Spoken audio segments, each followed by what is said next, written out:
Welcome to the Common Man Football Show. My name is James Cobert, and today's draft class is the Cincinnati Bengals.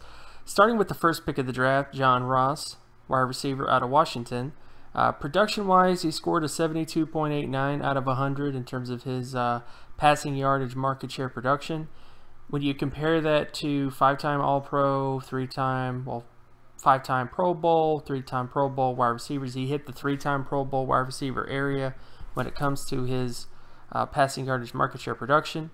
And that coupled with his athleticism, he scored a 75.93 in terms of explosiveness, 98.87 when it comes to speed for his size, which of course is his best trait. He is elite speed. You have all the makings of a guy that has the potential to become a three-time Pro Bowl player. Now, there are some question marks with him, and this mainly has to do with injury history. He's only had one season healthy in his entire career, which was last year, and that year he wasn't exactly All-Pro level. He wasn't exactly three-time All-Pro, five-time Pro Bowl level when it came to his production. So there are some concerns from that standpoint. But I like this pick just from the fact that you get a guy who has elite speed. Film-wise, I like his film a good deal. He's one of the better wide receivers in the class when it comes to just film in general. Very fluid route runner. He's a fast player on film who knows how to use his speed to get open. So I like this pick. There are concerns in terms of injury history, like I said, but I think this is a very, very solid pick. And top 10 may seem a little high for him, but when you take into account that he has rare speed and all the other sort of factors when it comes to him, I think he's a guy that has the potential to be a very, very good complementary wide receiver to what you have in A.J. Green already. So I think this is just a great pick. It gives you something different to spice up that Bengals passing game, to say the least. Then we get to the next pick of the draft, Joe Mixon, and surprisingly, it hasn't been that controversial. Apparently, when the Bengals take character-concerned players, nobody cares, but that's what it seems like to me. In terms of production, Joe Mixon had a 65.01 overall production score when it came to total yardage market share production. This isn't the best. It's not All-Pro level. It's not five-time Pro Bowl level. It is three-time Pro Bowl level. He's kind of in the area where guys like Arian Foster and Ronnie Brown and Deuce McAllister, and he's kind of there. Or Ricky Watters is probably the best. That's been kind of my go-to comp this season, is Ricky Watters, just because he also had some character stuff off the field. But that's kind of where Joe Mixon is. But there's some positives. Despite the fact that he doesn't have exceptional production, he's really young, scored a 98.96 H score, and in terms of athleticism, he's by far one of the most athletic running backs in the draft class. He scored 73.89 in terms of explosiveness, 92.73 in terms of speed, and 77.96 in terms of flexibility for his size. These scores were at his pro day, of course, but when you watch his film, you shouldn't doubt this, I guess, when you watch his film. He is a athletic running back. He's explosive, he's fast, he's flexible, he hits all the marks that you want in terms of the position. Big questions realistically is film-wise. He doesn't have a ton of experience with pass protection, and he doesn't have a ton of experience as an inside runner. He was part of a committee with P. Ryan, and in that committee, P. Ryan was more doing pass protection and doing kind of inside running, while Mixon was more the change of pace back in terms of attacking the edges of the defense with his speed, and also as a pass catcher, he's probably the most talented pass catcher in the class when it comes to running backs. So where does he fit in the grand scheme of things? I think this is at least year one, I think this is your receiving back. I think this is a guy that's going to be kind of that back who just kind of catches the football in the backfield and does all that kind of stuff. But after that, I think he's a guy who legitimately can become your lead back eventually and end up being a multiple Pro Bowl player. Ricky Watters is like the high-end upside comp. Like that's the high end. He could become somewhat of an outlier because there's not that many five-time Pro Bowlers who produce this low in the modern era of football. There were a couple guys in the 70s, a couple guys in the 80s, and realistically only a couple guys in the 90s too. So it's rare for a guy to produce this much like Mixon and end up being a Pro Bowl or more than a three-time Pro Bowl running back. However, his age and his athleticism points to really, really good things, and second round is good value. I mean, you get a very athletic running back who's young, who has very, not great, but decent production profile. I would not expect terrible things from this pick. I think this is going to be a good pick, and I think he's one of the players in your draft class that has potential to be a Pro Bowl player at the very least when it comes to his overall production and his athleticism. Then we come to by far my favorite pick of the draft for the Cincinnati Bengals, and Jordan Willis, defensive end out of Kansas State. When it comes to his production, he was 74.87 in terms of solo tackle market share, 93.47 when it comes to sack market share, and 97.24 when it comes to TFL market share. This is him compared to Vic Beasley when it comes to his production, and this is also him compared to other players that are similar to him from a athleticism standpoint when it comes to his production.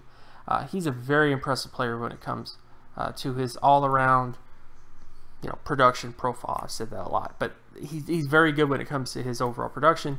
And then when you come to his athleticism, he scored 91.13 in terms of explosiveness, 96.43 when it comes to speed, and 97.05 when it comes to flexibility for his size. These are all the comparisons when it comes to him. I would say the best comp for him realistically is a larger version of Vic Beasley. I mean, that is exactly the type of athlete that you're getting, and you're getting a larger version of Vic Beasley with significantly higher market share production coming out of college. So I think this is a fantastic pick. I was very surprised to see Jordan Willis fall that far in the draft. He doesn't really have any character. I mean, there hasn't been reported to be any character concerns with him. So this is just great value, man. I mean, you got one of the best pass rushers in the draft from a data perspective, and I think based on his entire profile, he's one of those guys that may end up being a Pro Bowl player or better, despite the fact that so many teams passed on him, because he has that athleticism and he also has that production to back up some of the flaws that you may see on film with him. He's a guy who could develop into a very special player at the next level. So don't be surprised if you end up hearing Jordan Willis as a high impact player long term because of his production and also because of his athleticism. Then we come to the next pick of the draft. Now this is a pick that has some concerns, but where he was taken is fine. Carl Lawson, defensive end out of Auburn. Starting with his production, he had an 18.47 solo tackle market share score, a 92.96 sack score, and 68.34 tackle for loss score. His age is decent. He scored a 91.05 age score. His problems realistically start with some athleticism issues. He scored 62.46 in terms of explosiveness, 90.15 in terms of speed, and 79.72 when it comes to flexibility for his size. But when you look at his three cone just isn't that impressive. He didn't hit All-Pro level or Pro Bowl level when it came to his three cone, which every single multiple All-Pro, multiple Pro Bowl quarterback, like this is the bottom end threshold, guys. Like this is where the Pro Bowlers end and the starters are the only people that really exist past that point. So his flexibility is an issue when it comes to him. It showed up on film. I mean, people who watch his film should not be like surprised that he tested this way, guys. Like he's just not a very flexible guy on film. I mean, that's why oftentimes when he does a spin move, he doesn't have enough balance to keep his feet and finish plays after he does spin moves and different stuff like that when he's in awkward positions because he just isn't flexible. So I think this is a good pick, though. I mean, injury history is a concern. He's only been healthy for one whole season at Auburn, which was last year. Every other year, he kind of got banged up at different points of the season. But I think overall, this is a good pick. I think he could end up being a very good tandem pass rusher next to Jordan Willis, or at least in a rotation. So this is solid draft so far, guys, in terms of the Bengals. And then we get to Josh Malone, wide receiver out of Tennessee. In terms of production, he scored 69.71 in terms of his passing yardage market share. Age-wise, he scored 97.95 in terms of age. And when it comes to his athleticism, he was 29.74 in terms of explosiveness, 88.70 when it comes to speed, and 68.90 when it comes to flexibility for his size. I'm not the biggest fan of him on film, but when you take into account his production was basically three-time Pro Bowl level. He has some above-average athleticism points. You know, speed is near elite. Flexibility is above average. So he has some positives here. I'm not discounting that. I wasn't the biggest fan of him on film, but I think there's enough good things here from a production standpoint athleticism standpoint and an age standpoint, that he could end up being a starter for you guys. Like a number 3, number 4 guy would not be surprising when it comes to him, because he does have the production, he does have the athleticism traits that are necessary to becoming a starter. I just don't really think 3-time Pro Bowl, despite the fact he tested in that range with his production, I just don't really think that that's the most realistic expectation for him based on film. But it is something to kind of have out there as potential upside, I guess, when it comes to him. Then the next pick, we have Ryan Glasgow, defensive tackle out of Michigan. Production-wise, he scored 54.92 in terms of solo tackle market share, 32.39 when it comes to sack market share, and 40.04 when it comes to tackle for loss market share. His big issue is age. He scored a 16.79 age score, which is really, really low. There's never been a multiple All-Pro, multiple Pro Bowl player when it comes to his age score. That coupled with his production score, which I just mentioned, he was below average in sack market share and below average in tackle for loss market share. And then you get to his athleticism, where he was only 37.94 in terms of explosiveness, 46.22 in terms of speed, and 73.42 when it comes to flexibility for his size. This type of profile is more of a guy that kind of anchors down, you know, because when you have above average flexibility, you're able to get more leverage. More bendability means more ability to kind of get lower than everybody else, because when you're more flexible, you're able to kind of dip those hips a little better, dip those ankles a little better. You're able to have a little bit more balance when it comes to your flexibility. So that's like his sort of profile, I guess, is sort of a guy that can anchor down well, but that's it. So I don't think this pick is really going to be that impactful long term. He doesn't really have starter profile when it comes to his age and when it comes to his production. And athleticism is kind of teetering as a potential starter. So I think the best case scenario for Ryan Glasgow is a potential starter, but I think you should expect more for him as just a backup reserve type, based on his production, based on his age, and based on having below average explosiveness and below average speed. I think that's the best case scenario, or not the best case, but at least it's the scenario that I can see more likely happening from a data perspective. Then we come to 2 picks. I'm just going to get through these quickly. Jake Elliott, kicker from Memphis. I don't do kicker metrics, sorry, so I can't really speak to anything in terms of his overall profile other than just film-wise, which I don't even really do film grades on kickers, so I'm sorry. Kickers aren't people to me, so eventually I'm going to get comments about kicker stuff, but yeah, so he's not really there. J.J. Dillman, offensive lineman out of Utah. He played center, he played guard, he played tackle during his career at Utah. He didn't test at all during the process. Didn't do explosion testing, didn't do speed testing, didn't do flexibility testing. All I can really say is, based on his height and his weight, he's versatile. You could put him at center, you could put him at guard, you could put him at tackle. So that's the best I could say about him, is based on his size and length and stuff like that. He's very versatile in terms of where you can put him and what you can do with him, I guess, from that perspective.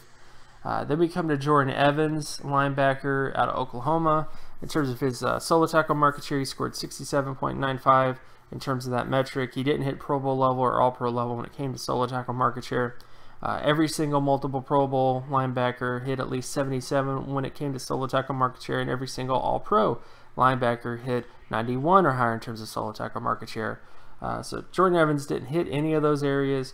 The positives, though, is age and athleticism. He was 96.27 in terms of his age. In terms of his athleticism, he was 71.38 in terms of explosiveness, 87.50 in terms of speed, and 82.39 when it came to flexibility for his size. So he's athletic. He's young. I think what I've noticed most is linebackers that are athletic but not super duper productive like him can sometimes become impact players. Thomas Howard is probably the best example of a guy like that, a guy that's athletic, young, but wasn't the most productive guy in college. So there's stuff here. I think, again, best case scenario for him, I think you have a starter here. I think that's very possible for him, but I don't think you have high quality outcomes with him. I don't see him becoming like a multiple Pro Bowl player or multiple All-Pro player. He might have some really good peaks, You know, he might have like 1 year where he does exceptionally well, but I just don't think he's going to be consistently productive, like really high-end productive throughout his career. He's going to be a guy that's going to have to learn the ropes a bit and then eventually go build off of that sort of foundation, I guess. Then we come to the next pick, which this is the only real pick that I didn't like a ton, but I do see special team ability with him, and that's Brandon Wilson, cornerback out of Houston. When it comes to his production, he was only 25 in terms of solo tackle market share and 23.82 when it came to pass deflection market share. That isn't getting it done when it comes to Pro Bowl or All-Pro level when it comes to both of those numbers. Age-wise, he had 33.26 in terms of his age score, which isn't really that impressive either. But the only thing that's really impressive is athleticism. He scored 98.84 when it came to explosiveness, and 91.46 when it came to speed, 52.44 when it comes to flexibility for his size. Those numbers aren't terrible. The only terrible number is the flexibility. Usually when you have guys who have flexibility numbers that are that low, you're talking about Justin Gilbert, you're talking about safeties, really. Explosion speed athletes don't really do the best when it comes to cornerback.